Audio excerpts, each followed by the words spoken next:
જય શ્રી સ્વામિનારાયણ.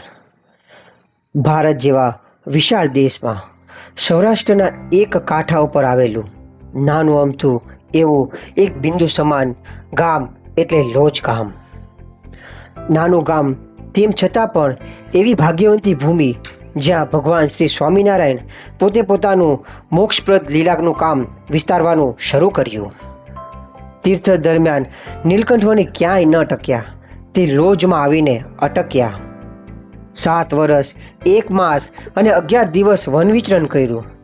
સંવત 1856ની એ સાલ શ્રાવણ વદ છઠ તારીખ 21 ઓગસ્ટ 1799 વેનસડે સવારના વહેલા નીલકંઠવર્ણી લોજ પધાર્યા. જ્યારે લોજમાં પધાર્યા ત્યારે તેમની ઉંમર હતી 18 વર્ષ 4 માસ અને 12 દિવસની. સંપ્રદાયમાં જે એક અદ્ભુત અને અનેરું સ્થાન જે લોજની વાવ છે, જ્યાં આવીને નીલકંઠવર્ણી પોતાની 7 વર્ષની વનવિચરણનું જે કાર્ય છે તે સમાપ્ત કર્યું હતું, તેવી પવિત્ર લોજની વાવના આજે આપણે ડ્રોન દ્વારા દર્શન કરવા છે.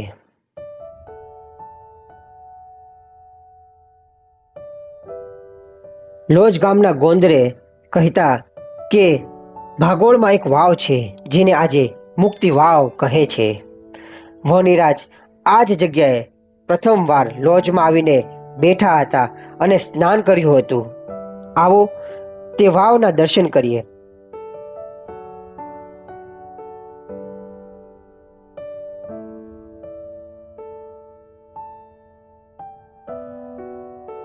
પ્રભુ શ્રી નીલકંઠવર્ણી જ્યારે લોજમાં આવ્યા ત્યારે આ વાવના કિનારે આવ્યા, આ વાવમાં સ્નાન કર્યું.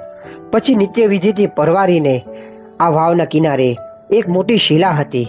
ત્યાં ભગવાન પદ્માસન વાળીને નાસાગ્ર દ્રષ્ટિએ રાખીને ધ્યાન અવસ્થામાં બેઠા હતા. શાસ્ત્રો પ્રમાણે જોઈએ તો શાસ્ત્રોમાં એવી વાત લખાણી છે કે જ્યારે આ વાવ ઉપર આવીને બેઠા હતા ત્યારે સમગ્ર દેવતાઓ અહીં આવીને પુષ્પની વૃષ્ટિ કરીને નીલકંઠવર્ણીનું લોજમાં સ્વાગત કર્યું હતું. આ એ જ ઓરિજિનલ વાવ છે જે જગ્યાએ આવીને નીલકંઠવર્ણી પ્રથમવાર અહીં બેઠા હતા. જ્યારે તમે આ વાવના દર્શન કરવા માટે પગથિયાં ઉતરશો ને ત્યારે આ વાવમાં ઓરિજિનલ પથ્થર એક રાખવામાં આવ્યો છે, જે વાવનો ઓરિજિનલ પથ્થર પ્રસાદીનો છે. આ વાવના દર્શન કરતાં જ મન શાંત થઈ જાય, જાણે આપણે અનંત કાળ સુધી અહીંયા રહ્યા છીએ તેવું એક ક્ષણમાં લાગવા માંડે એવી આ પ્રસાદીની વાવ છે. તે જ વાવ ઉપર શિલા ઉપર નીલકંઠવર્ણી પદ્માસન વાળીને બેઠા હતા ત્યારે ગામની પનિહારીઓ પાણી ભરવા માટે ત્યાં આવી. તેને વણિરાજનું રૂપ જોયું અને તેમનું મન સ્થિર થઈ ગયું. તે પનિહારીઓ નીલકંઠવર્ણીને પાસે આવી અને હાથ જોડીને પ્રાર્થના કરવા લાગી અને કહેવા લાગી કે હે બાલા જોગી, શું તમારા સગા સંબંધીએ તમને લાડ નહોતા લડાવ્યા? અથવા શું ભાઈ કે ભાભીએ મેણું માર્યું તેથી એમનો ત્યાગ કર્યો? તમારી આ કુમળી કાયા જોઈ અમોને મોહ ઉપજે છે. તમે પગમાં પાદુકા પણ પહેરી નથી. ટાઢ તડકો ને ભૂખ તરસ કેવી રીતે સહન કર્યા? તમે પૃથ્વી ઉપર પોઢો ત્યારે શું તમારી કોમળ કાયામાં વાગતું નથી? આપ છો કોણ? ચંદ્ર, સૂર્ય, ઇન્દ્ર, શિવજી કોણ છો કે કરોડો ભુવનના નાથ છો? બહેનોની આવી વિનંતી સાંભળીને પણ નીલકંઠવર્ણી એક શબ્દ પણ ન બોલ્યા. પોતે તો ધ્યાનમગ્ન સ્થિતિમાં જ બેઠા હતા. તેથી પનિહારીઓ દર્શન કરીને પાણી ભરીને ગામમાં ગઈ અને આખા ગામમાં વાત પસરી ગઈ કે વાવના કિનારે એક અલૌકિક બાલાજોગી આવ્યા છે, તે અદ્ભુત યોગી છે. તે જ સમયે થોડા ટાઈમ પછી સુખાનંદ સ્વામી આવ્યા. સુખાનંદ સ્વામીએ નીલકંઠવર્ણીના દર્શન કરતાં જ તેમનું મન ચોંટી ગયું અને વિચારવા લાગ્યા કે મારું મન તો ક્યાંય ચોંટે નહીં, પરંતુ આ યોગીમાં ચોંટી ગયું. આહા, આ યોગી તો કોઈ સામાન્ય નથી લાગતા. આ યોગીરાજના દર્શન થતાં જ આશ્રમમાં રહેલા સૌ સંતોના ભાગ્યનો ઉદય થશે. તે માટે લાવો આ યોગીરાજને હું પ્રાર્થના કરું કે તમે આશ્રમમાં પધારો.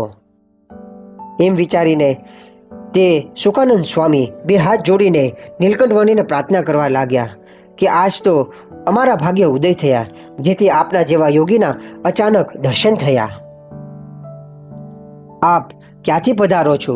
આપનું નામ શું છે? આપના માતા પિતાનું નામ શું છે? આપે શા માટે વૈરાગ્ય ગ્રહણ કર્યો છે? આપના ગુરુ કોણ છે? આ બધું જાણવાની મને ઉત્કંઠા થઈ છે. નીલકંઠવર્ણી થોડું હસ્યા અને બોલ્યા, આત્મા તો અજન્મા છે, તેને માતા પિતા કોણ હોય? દેશ અને સગા સંબંધીઓ તો સંસારીને હોય, ત્યાગીને નાત જાત એવું બંધન ન હોય. અમે તો અનિર્દેશથી આવીએ છીએ. જે ભવબંધનથી મુકાવે, માયાથી છોડાવે, એ જ મારી માતા છે, તે જ મારા પિતા છે અને તે જ મારા ગુરુ છે.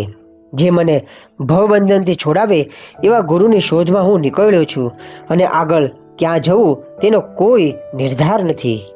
બ્રહ્મચારીના આવા વચન સાંભળીને શુકાનંદ સ્વામી તો આનંદ પામી ગયા કે બ્રહ્મચારી છે તો નાના, પરંતુ અતિ જ્ઞાની છે, કોઈ ઠેકાણે બંધાય તેવા નથી. શુકાનંદ સ્વામીએ કહ્યું, હા, આપની વાત સાચી છે, પરંતુ આ લોકની દ્રષ્ટિએ અમે પૂછીએ છીએ. ત્યારે નીલકંઠવર્ણીએ શુકાનંદ સ્વામીને ટૂંકમાં જ પોતાનું આખું વૃત્તાંત કહ્યું. પછી નીલકંઠવર્ણીએ શુકાનંદ સ્વામીને પૂછ્યું. ત્યારે શુકાનંદ સ્વામીએ કહ્યું કે મારું નામ શુકાનંદ છે. અમારા ગુરુ રામાનંદ સ્વામી, તેમના ગુરુ રામાનુજાચાર્ય, અને અહીં રામાનંદ સ્વામીનો આશ્રમ છે. ત્યાં 50 સંતો અમે રહીએ છીએ અને તેમાં રામાનંદ સ્વામીના મુખ્ય શિષ્ય મુક્તાનંદ સ્વામી તે સૌથી મોટા અહીં રહે છે. અને તે મુક્તાનંદ સ્વામી જેવા આ ત્રિલોકીમાં સાધુ સંપન્ન સંત મેં જોયા નથી, એવા અમારા મુક્તાનંદ સ્વામી છે. અને જો આપ જેવા સંતના દર્શન આશ્રમના અમારા સૌ સંતોને થશે ને, તો તે સૌ સંતો કૃતાર્થ થશે. વણિરાજ કહે, અમે ગામમાં તો આવતા નથી. અમને નદી, પર્વત અને જંગલ બહુ જ ગમે છે, માટે ગામમાં નહીં આવીએ. આ વાત સાંભળીને સુખાનંદ સ્વામી પાણી લઈને ગામમાં ગયા. મુક્તાનંદ સ્વામી પાસે આવ્યા. મુક્તાનંદ સ્વામીને વાત કહી.